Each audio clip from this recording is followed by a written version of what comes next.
Alright, so we're going to take a look at teacups, and what we want to do is we start with our hand out in front of us, and the hand is facing upwards, and we imagine we have a teacup in our hand, and if we move our hand that way, the teacup is going to spill, and we always want to keep the hand facing up so we do not spill the teacup.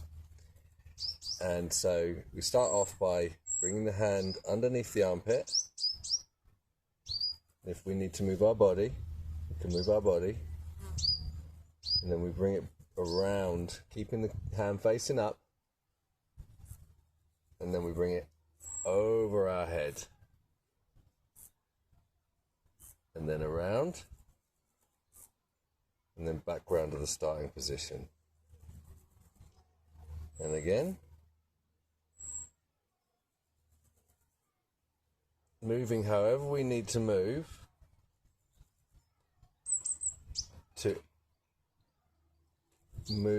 to keep the hand facing upwards, and finding space in that shoulder joint. Now, if there's a spot where it feels particularly sticky and you want to skip past it, spend a bit of time there, breathe, slow it down a bit so that we're not jerking through the movement. Just take some time with these, especially if it's the first time you're doing it. I feel a nice sticky point there, and I just want to make sure that I'm grounding that into the earth, and I'm not trying to skip past it. We want to avoid any pinching pain.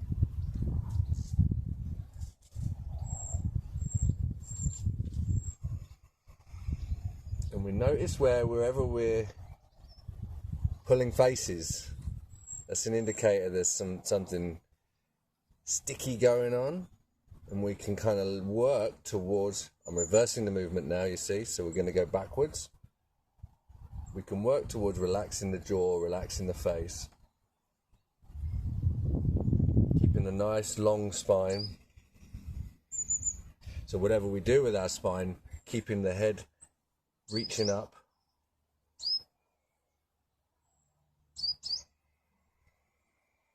reaching away from the tailbone, and the tailbone reaching down into the earth.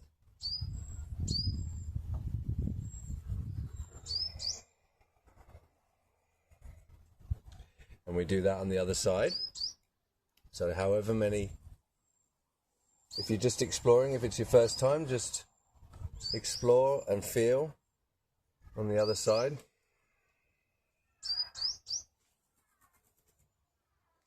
Slowing down any points that feel tight, and just breathing there, maybe taking a few breaths here,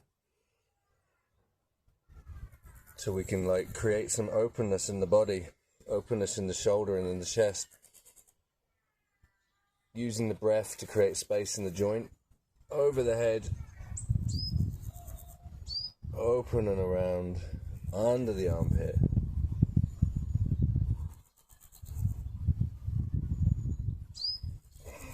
Moving the torso as much as we need to.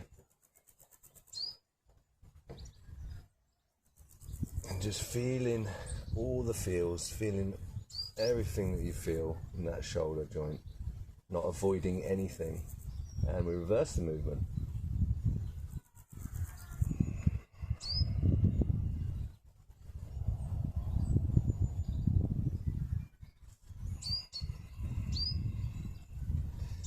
Obviously, we're always facing the same way, and the hand is always facing upwards.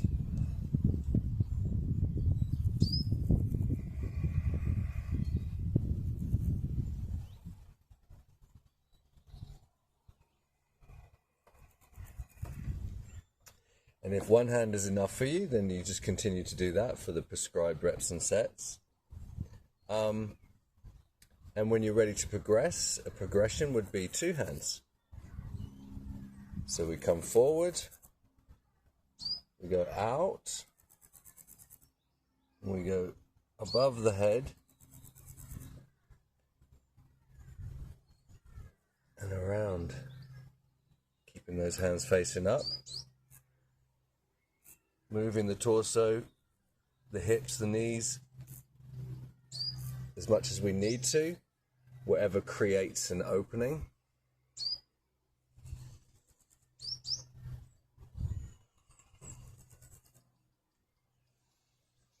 Whatever feels good in the body. Slowing down any sticky points.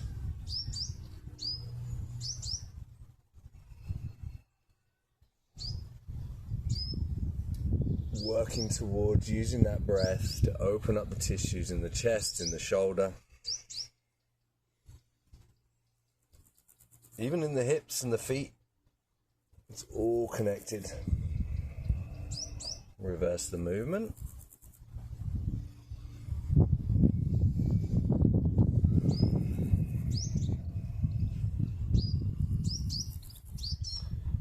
Showing me from the side, you can see that I'm using my hips, my torso, to help facilitate the movement and integrate the whole body into the movement.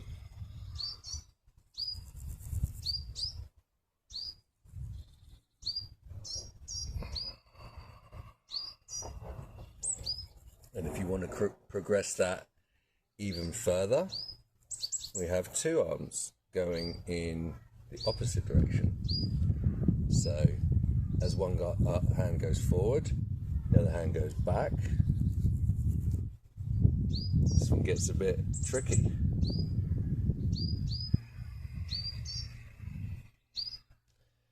We have to move the torso in a wave.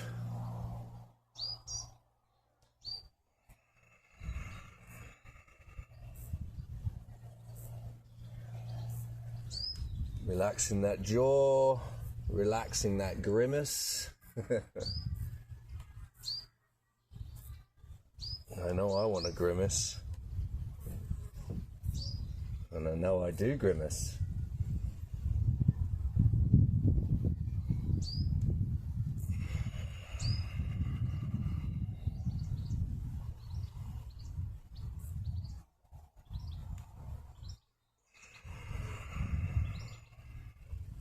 And reversing the movement.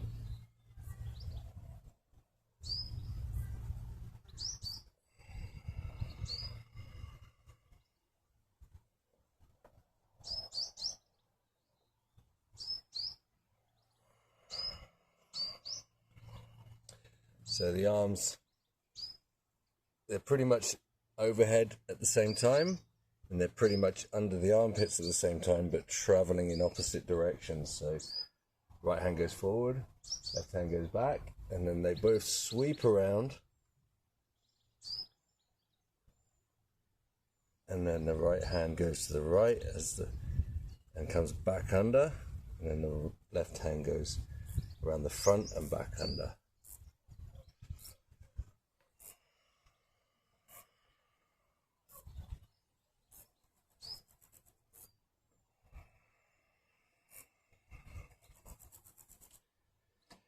And so that's like the first level of progressions, and each one of those has a progression as well. So with the single arm, we instead of like moving the torso a lot, we can really isolate the shoulder and the scapula. So we can make it a tighter movement, which you might not be able to do in the beginning. You might need to play with it some to get the range of motion to be able to do this. For me, that's still quite challenging, and this is my better shoulder, so and reverse it. So I'm moving my torso a lot less than before, and I'm letting it all come from, or a majority of it come from, the shoulder and the scapula.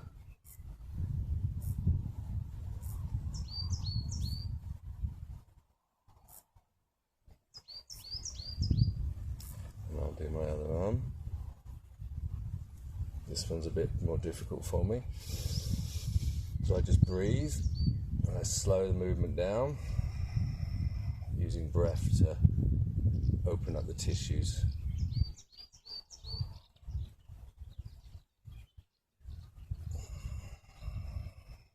Desire to grimace.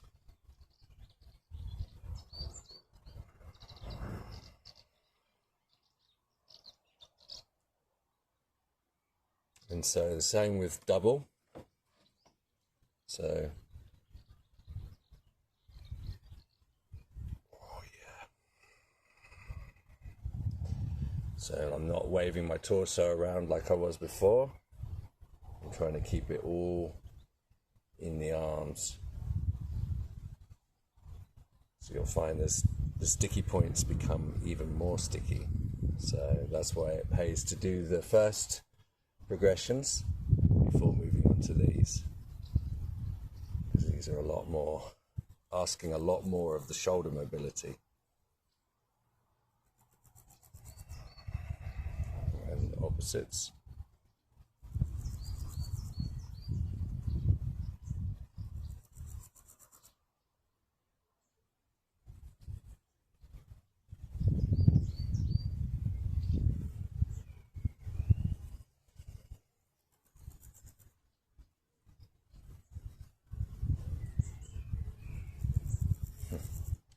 Confused.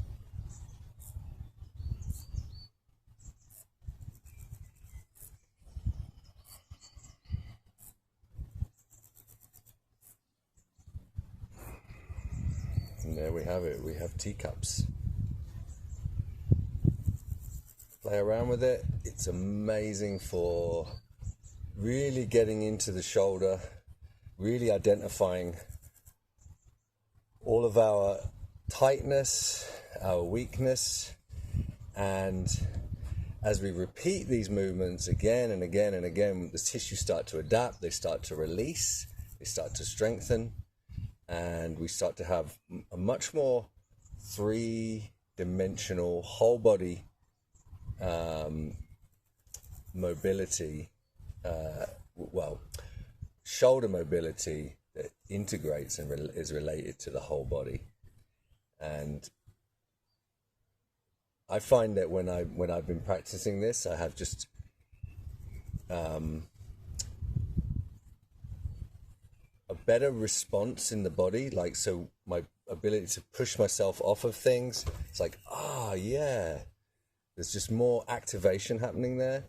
And I very often surprise myself with what it opens up for me. So this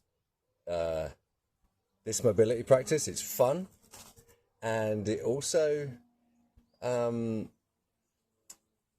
it brings a lot of tissue adaptation and surprises to me, and it continues to reveal more and more of where I need to let go and where I need to hold on.